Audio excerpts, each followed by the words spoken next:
Good morning, friends. Today I'm going to finish reading Sonya Sotomayor, A Judge Grows in the Bronx. And remember where we were yesterday? You could see her in her window, and she was reading and studying at her mother's kitchen table. Well, it all paid off. By the time she graduated high school, she had won an award for being the very best student in her whole school.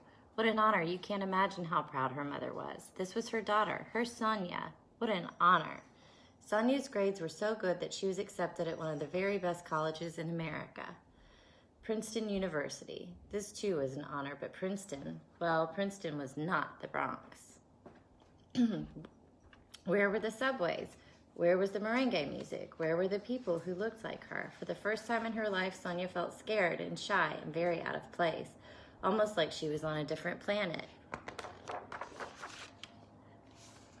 During her first week, she heard a cricket in her dorm room, and it scared her. What was this strange insect? As it turns out, it wasn't in her room, but on a tree outside her window. Growing up in the projects, Sonya never had a tree outside her window.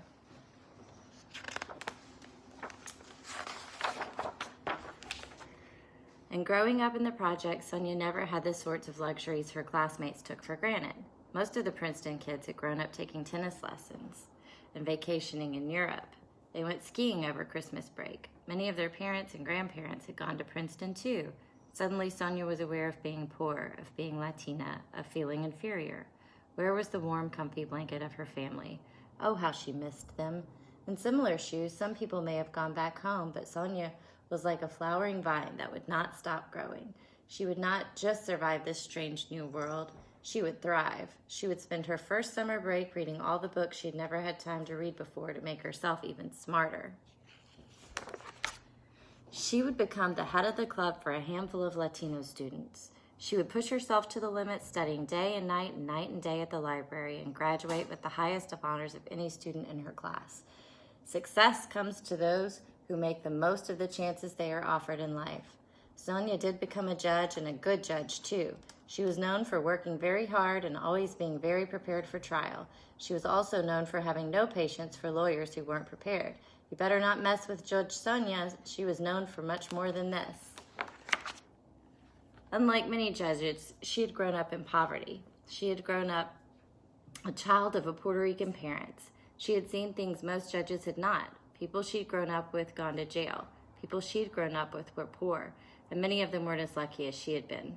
They had had trouble learning to speak English, trouble finding jobs.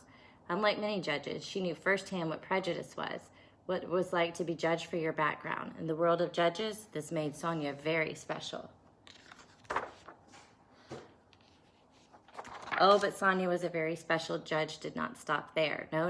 You see, Sonya was offered the chance of a lifetime. She was invited to the White House by none other than President Barack Obama, because Obama had decided to nominate Sonya to do the best job a judge could possibly have, to be a Supreme Court justice.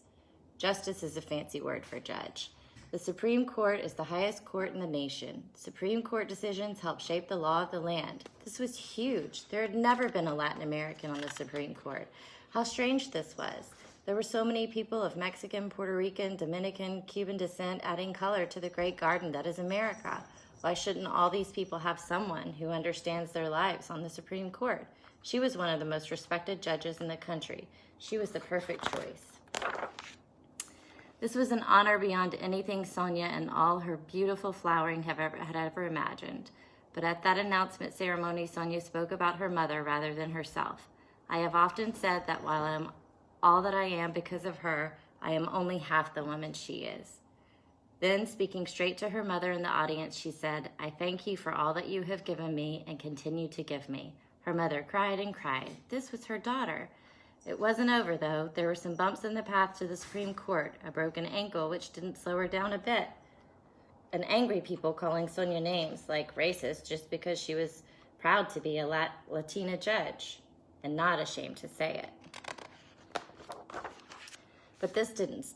And days of tough questions from a panel of 19 senators, a row of white faces, most of them male. But that didn't stop her. Nothing could stop Sonya, the dynamo from the Bronx, from making history as the nation's first Latin American Supreme Court justice. You never know what can happen, especially when you water a flower.